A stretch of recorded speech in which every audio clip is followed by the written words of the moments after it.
Section 2.3 now is the precise definition of a limit. We've worked with the informal definition of a limit, and I'm going to give you that back again just so we can compare and see what the problem is. So we're going to recall the informal definition of a limit.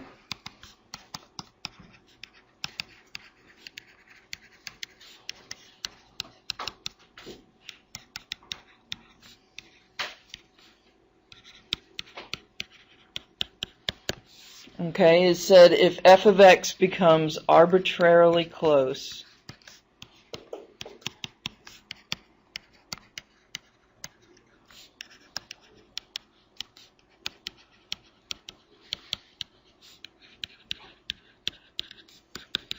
to a real number L,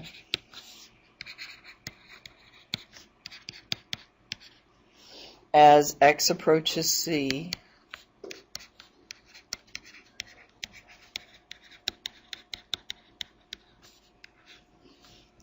from either side,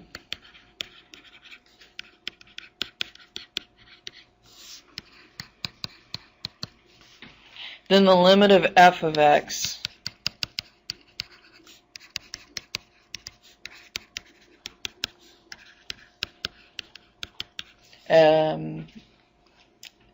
as x approaches C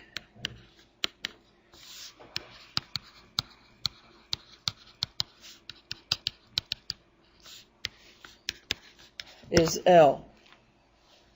So as the x's get closer and closer to some number C, then the y values from both the left and the right are going to some number L. Okay? We say then that the limit of f of x as x approaches C is equal to L. We have some problems, some real problems with this. First of all, what does this mean? Arbitrarily close. Once again, close only counts in horseshoes and hand grenades, right? How close is close? Well, nuclear warheads, I think close would be a different kind of close even. I wouldn't want to be close, like within 1,000 miles of a nuclear blast, but, you know, close is close. Mathematicians don't like arbitrary things. We like to be very precise in our definitions. And as x approaches C, how close to C do we have to get in order to be so close? As long as, you know, how close to the C do the x's have to get in order that the y's are close enough to some number L? Well, this didn't make us feel very comfortable, so we wanted a more precise definition of a limit, and this leads then to the formal definition of a limit.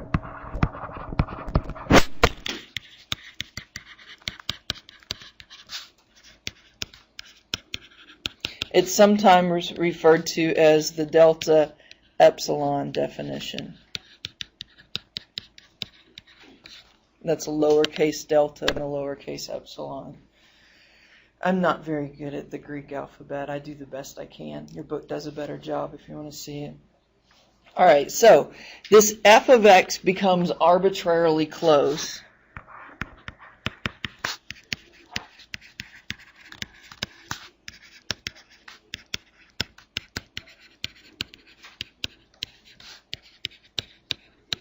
Means that should be an E there, huh?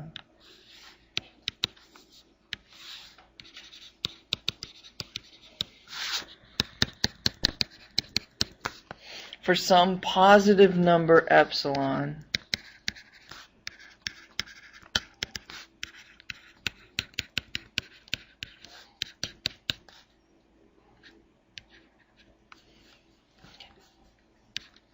where f of x, the y value, will belong to some open interval from L minus epsilon to L plus epsilon. Another way of saying that is the absolute value of f of x minus L is going to be less than epsilon.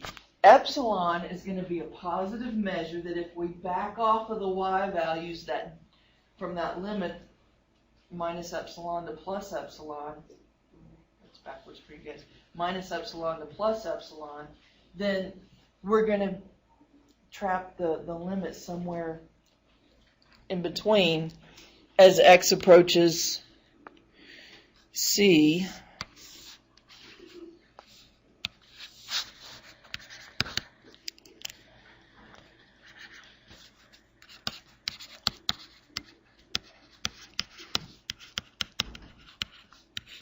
means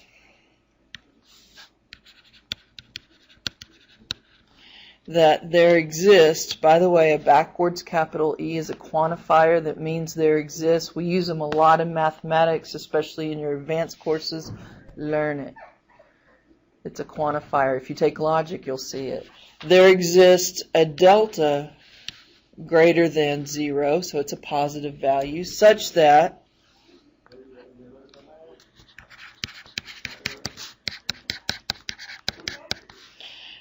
x will belong to the open interval c minus delta and c plus delta. Well, another way of saying that is the absolute value of x minus c is going to be strictly less than delta. Remember, with absolute value inequalities, if you have an absolute value that's less than some number, that actually is going to be an open interval there. One interval open on either end, and the distance away from the middle, which is c, is going to be delta. So this tells us how close the delta has to be in order to get within epsilon of our limit. Okay? This formal definition can prove to be kind of tricky. I think it makes more sense when you look at a picture of what's going on. Okay? So here's our function right here. And we want to know how close do we have to get to this 4 in order to figure out that the limit is going to be 7. So if we restrict our delta to this size, here delta would be equal to 1. Because here's 4 minus 1 is 3. 4 plus 1 is 5. So if delta is within 4 units, if delta is within 1 unit to the left and 1 unit to the right of 4, then our y values end up being within 2 units of the limit. So in this case, when delta is 1, epsilon is 2. So epsilon would be 2 deltas here, whatever your delta happens to be. Okay? So wait, why is it 2? Here's the limit, actually. If we look at this graph, we know that the limit is going to be 7, right? The limit as x approaches 4 is going to be 7.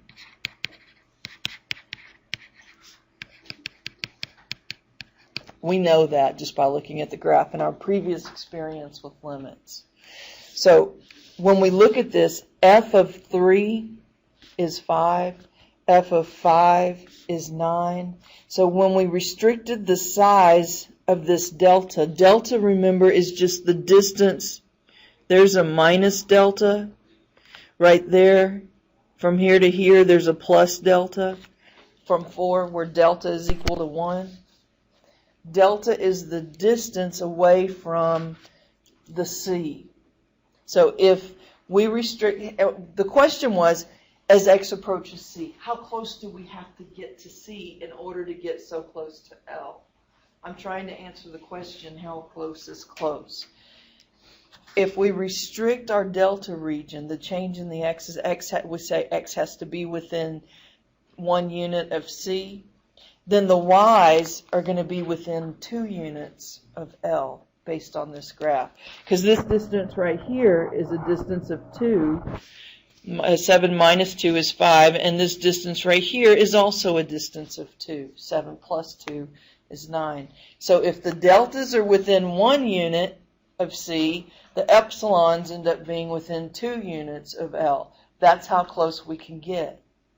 Okay? Or another way of saying this is epsilon is going to be equal to half of delta. No, strike that. Delta is equal to 2 epsilons.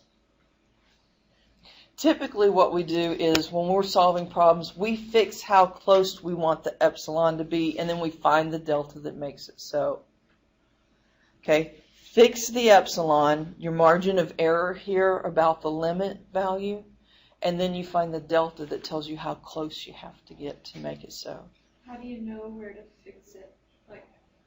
Usually you'll be told, or if you reach a point where you're doing research and you need to know this, what to fix epsilon at, you're going to know it by then. Question. Yes, sir. I was just confused. How is delta 2 epsilons? It's supposed to be epsilon delta. Ah, Okay, that was wrong. sorry. Delta is half of epsilon. Epsilon over 2, right? Yeah, that's it. That's what I should have said. That's what my instinct was at first. Second guessed myself. There we go. Yeah, because if epsilon is 2, 2 over 2 is 1, it works. All right. So over here, in this next figure, figure 216, the question is, how should we define delta so that we keep x within the interval, so that keeping x within this interval defined by delta will keep the limit within 1/10. We'll keep the function within 1/10 of the limit. Okay? So that's the question now.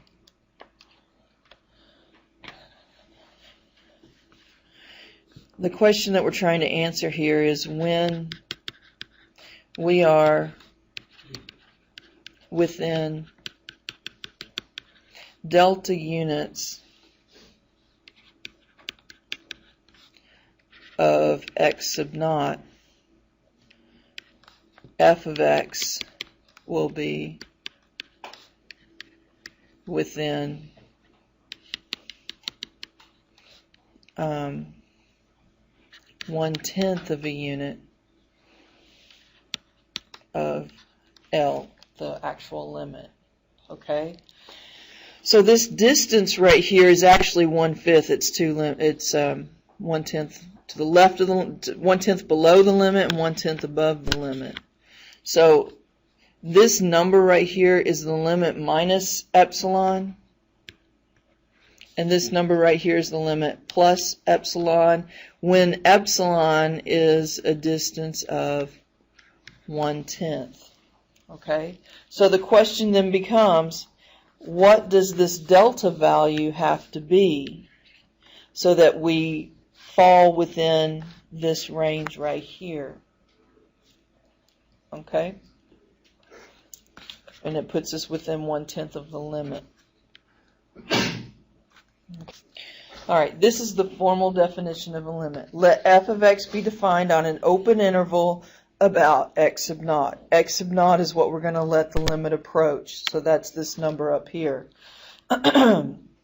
So the function is defined everywhere within this interval except for possibly at that point x sub naught. Because remember, the function doesn't have to be defined at a point in order for the limit to exist.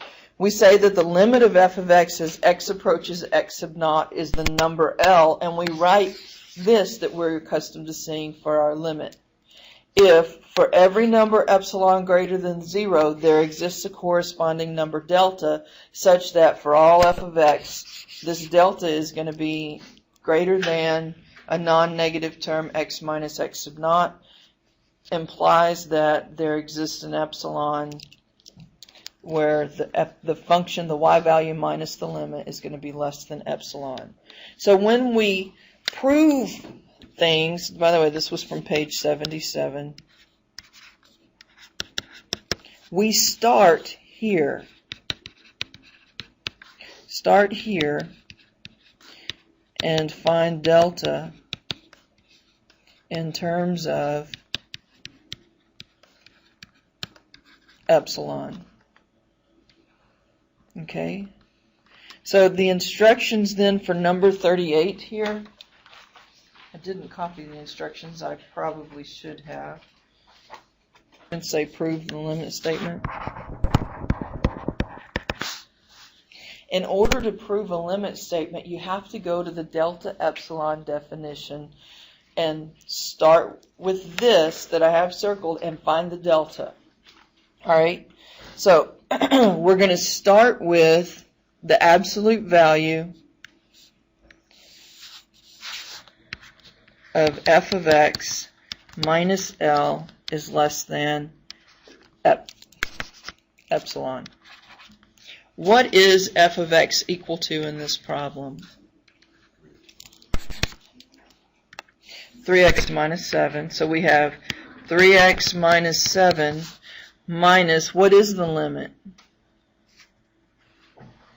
2 is less than epsilon. Now, according to this definition, I'm trying to get, because we're looking at the limit as x approaches 3, I want to get the absolute value of x minus 3, and then whatever's on the outside of that is going to be my delta. So I have to distribute this, and we end up with the absolute value, not distribute, remove the parentheses, 3x minus 9 is less than epsilon. Do you see how I went from this step to this step? Just drop the parentheses, combine like terms. Now I have a common factor of 3 that I can pull out of the absolute value bars. Do you see how I did that? Just factor out a common factor of 3. And then divide both sides, because I really want this absolute value by itself.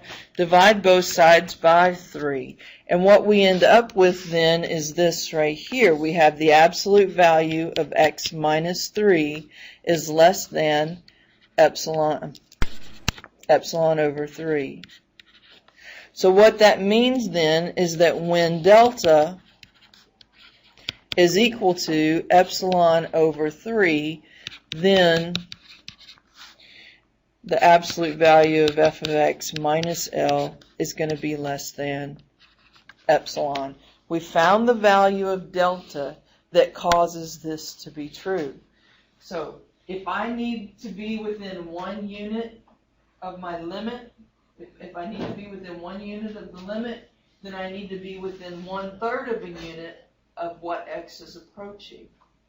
I have to be that close on the x-axis in order to get within my parameters of error on the y-axis. Yes? So whatever you get on the right side of f of x minus L is less than e is going to be your delta? Yes. As long as this right here looks like this right here. And remember, that x naught is the value that the limit was approaching. Well, here the limit was approaching 3, so I needed an x minus 3 inside the absolute value bars. Does that make sense? All right, let me take these off. Otherwise, you just print out a yellow blob and see nothing underneath it. So that's how you go about proving. Okay? And then the steps are written out here explicitly, what you need to do. How to find algebraically a delta for a given f, L, and x sub naught, and an epsilon greater than 0. The process of finding the delta that we just went through can be accomplished in 2 steps. First of all, solve this inequality to find an open interval containing x sub naught. That was the 3 in the previous problem.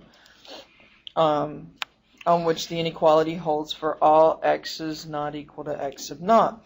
Find a value of delta then that places the open interval x naught minus delta and x naught plus delta centered at x naught inside the interval so that the inequality holds on that interval. In plain English, start here. I actually need it to, right, we're going to start with this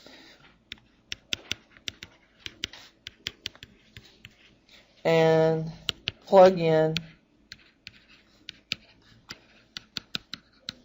what you know, and then find delta which means that you want to get the absolute value of x minus x sub naught less than delta. Whatever appears over here then would be your delta. Okay? It's good experience to do these, and I'm only assigning them for homework. I will not put them on a test. I hate to tell you that. But if you're a math major, you're going to need to know how to do proofs. Okay? If you're an engineering major, maybe not so much so, but you definitely need to be familiar with the notation and the process of proving things. Okay? But I won't put one of these on the test. I don't think I did. I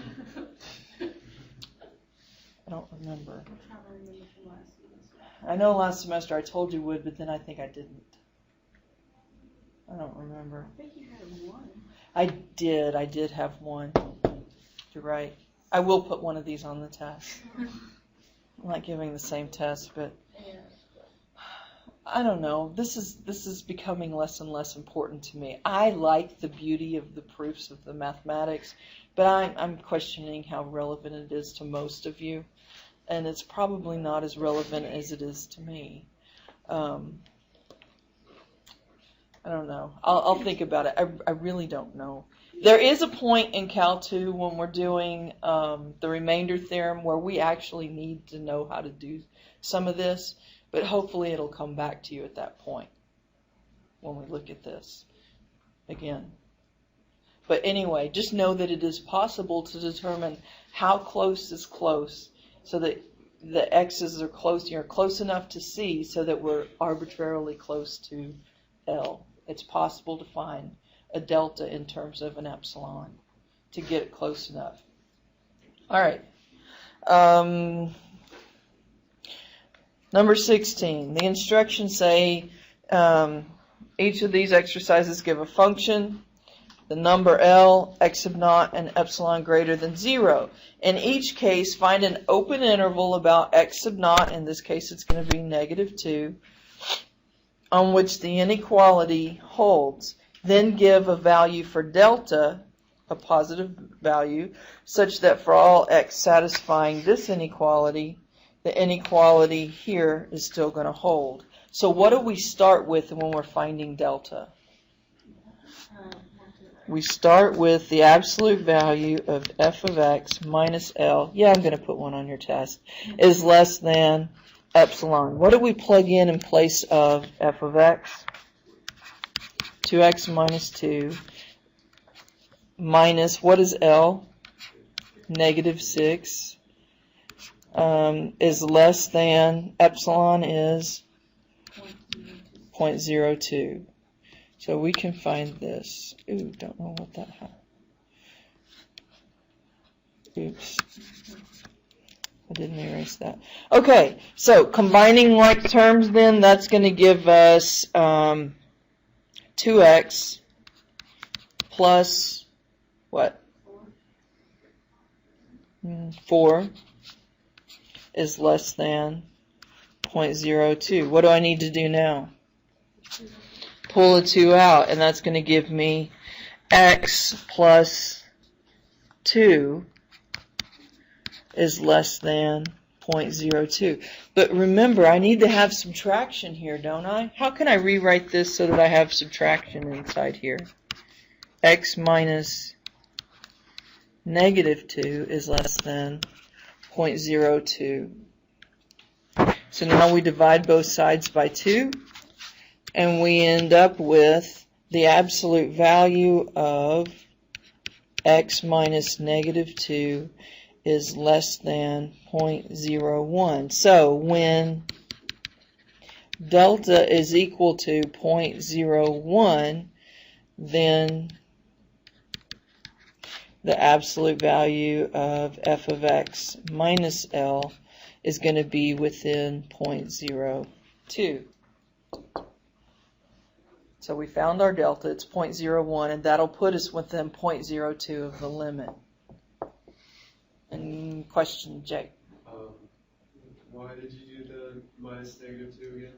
So that I put it in the proper form, because in the x sub naught is a negative 2, so I needed to see visually the negative 2 there.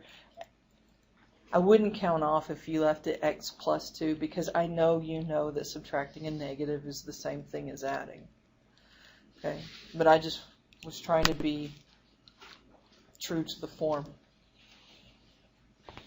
Okay, and I think this is the last problem for this section. It is, so we'll stop the recording now. What did we do with the x naught? That's the value that we needed right here. That's why I wrote x minus a negative 2, so that it was minus x sub naught, so it was in that form. It almost helps you. You're trying to satisfy. I'm sorry. Oh, no. No, Shantanika said I think it, and I think she was right. I think it helps to see that this was a negative 2 by writing minus a negative 2, so that you see that you have this form, x minus x naught. So we're trying to get to the point where it fits that formula. We're trying to get to the form where it fits this formula, so that what appears over here is our delta.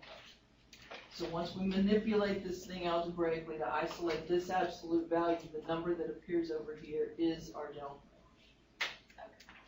Does that make more sense? Okay. Now I'm going to stop the recording and we're going to take a break.